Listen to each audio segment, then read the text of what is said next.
अनिशाताई बोला। अध्यक्ष महोदय, सन्माननीय सदस्य सरनाईक साहेबांनी अतिशय महत्त्वाची लक्षवेधी आणले।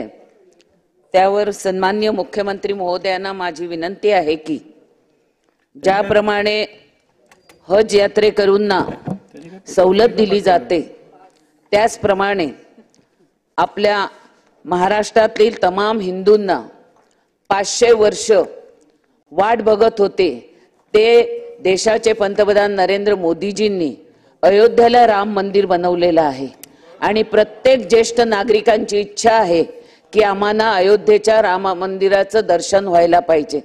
सर्वांची स्थिती गोरगरिबांची त्या यात्रेला जाण्यासारखी नाही आहे। तर सन्माननीय मुख्यमंत्र्यांना मी विनंती करते की आपण अयोध्येला राम मंदिराच्या दर्शनासाठी ज्येष्ठ नागरिकांसाठी विशेष सवलत योजना करावी।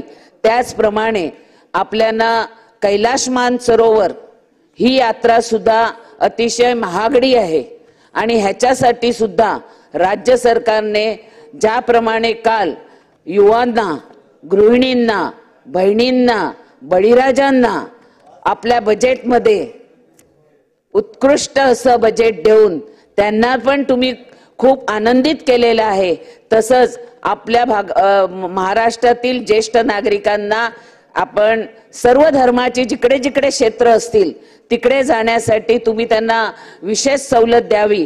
पण खास करून राम मंदिर आणि कैलाश मानसरोवर यात्रेसाठी मुख्यमंत्र्यांनी ही मुख्यमंत्री ज्येष्ठ नागरिक प्रवास योजना चालू करणार का, ही माझी मागणी आहे।